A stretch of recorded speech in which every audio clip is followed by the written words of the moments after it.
We grew up interacting with the physical objects around us, and there are enormous number of them that we every day use.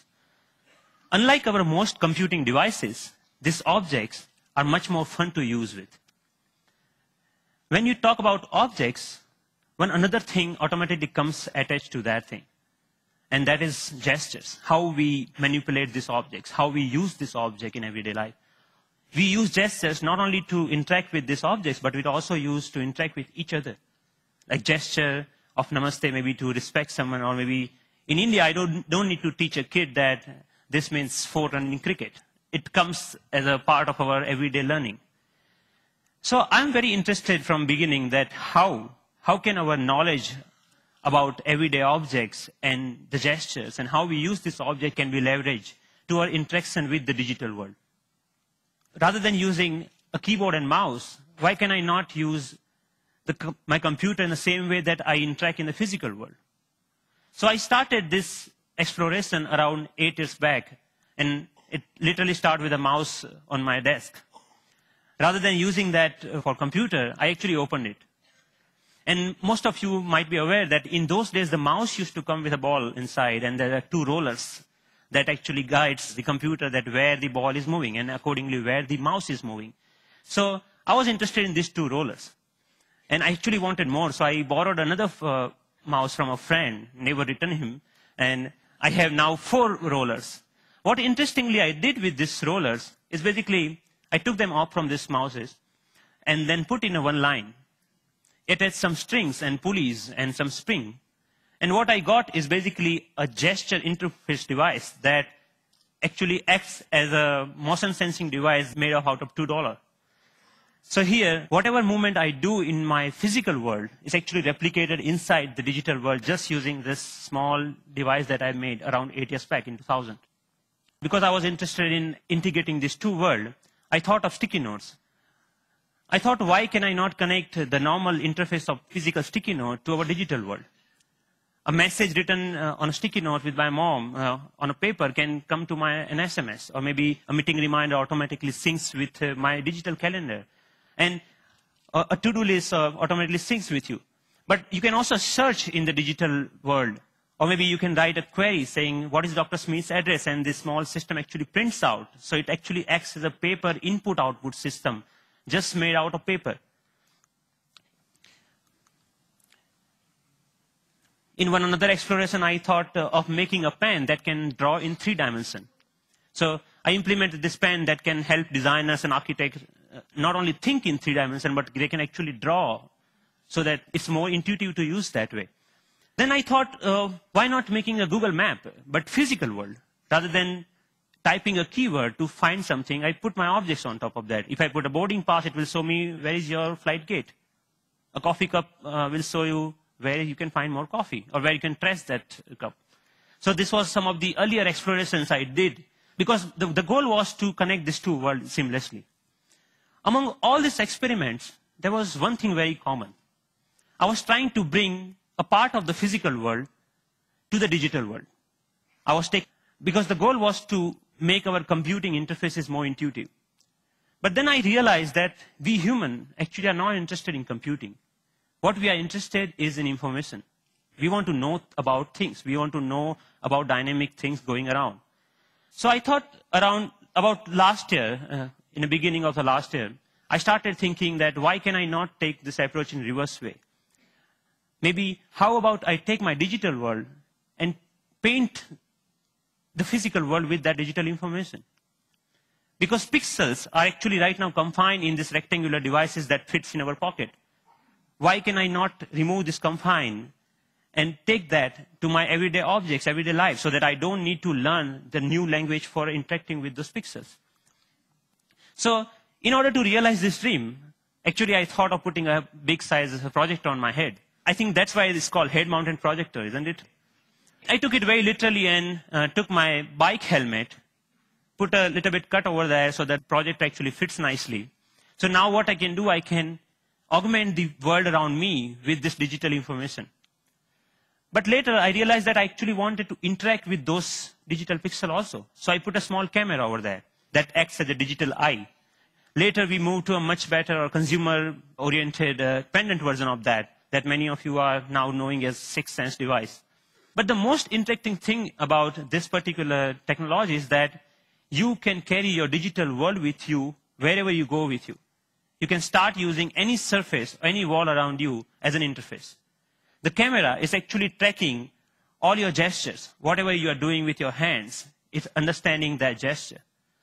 And actually, if you see, there are some color markers that in the beginning version we were using over there. You can start painting on any wall, that you stop by a wall and start painting on that wall. But we are not only tracking here one finger.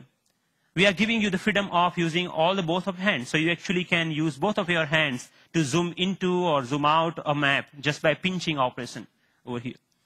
The camera is actually doing just getting all the images, it's doing the age recognition and also the color recognitions, and like so many small algorithms are going inside. So technically it's a little bit so complex, but it gives you an output which is more intuitive to use in some sense.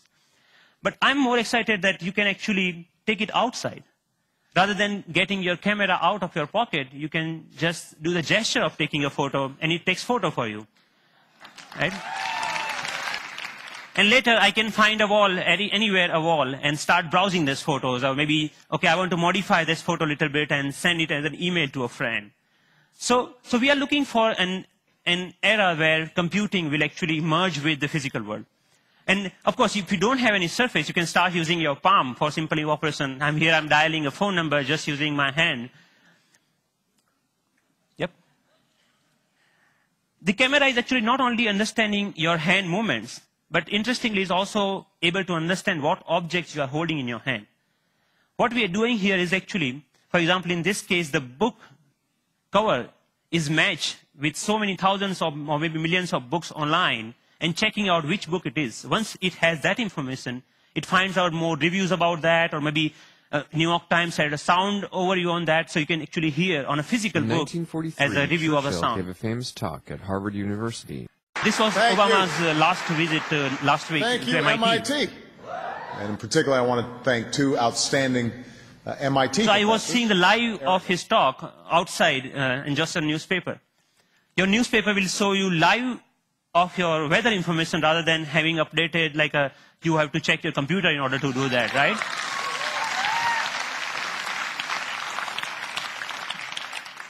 When I'm going back, I can just use my boarding pass and to check, oh, my flight has been how much delayed. Because at that particular time, I'm not feeling of opening my iPhone and checking out a particular icon.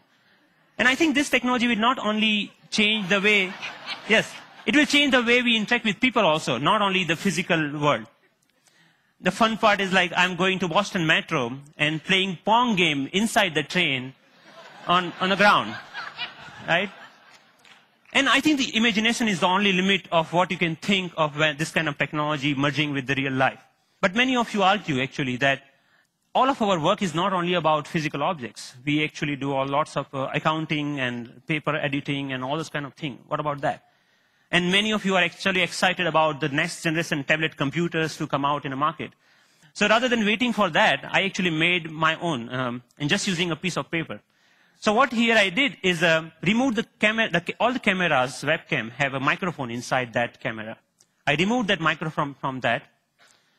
And that, just pinch that, like just make a clip out of that microphone and clip that to a piece of paper, any paper that you found around. So now the sound of the touch is exactly getting me when exactly I'm touching the paper. But the camera is actually tracking where my fingers are moving. You can, of course, watch movies. Good afternoon. My name is Russell, and I am a wilderness explorer in Tribe 54. And you can, of course, play games. Here the camera is actually understanding how you're holding the paper and playing the car racing game.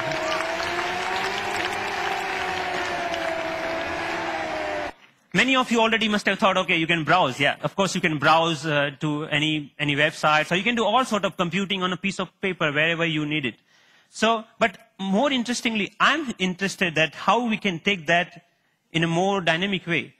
When I come back to my desk, I can just pinch that information back to my desktop so that I can use my full-size computer. And why only computers? We can just play with papers. Like paper world is interesting to play with. So here I'm taking a part of a document and putting over here the second part of from second place, and I'm actually modifying the information that I have over there. Yeah, and then I'm saying, okay, this looks nice, and let me print it out, that thing. So I have a now printout of that thing, and now, so the workflow is more intuitive the way that we used to do before, maybe 20 years back, rather than now switching between these two worlds. So as a last thought, I think that integrating information to our everyday objects will not only help us to get rid of the digital divide, the gap between these two worlds, but will also help us in some way to stay human, to be more connected to our physical world. And it will actually help us not end up being machines sitting in front of another machines. So that's all. Thank you.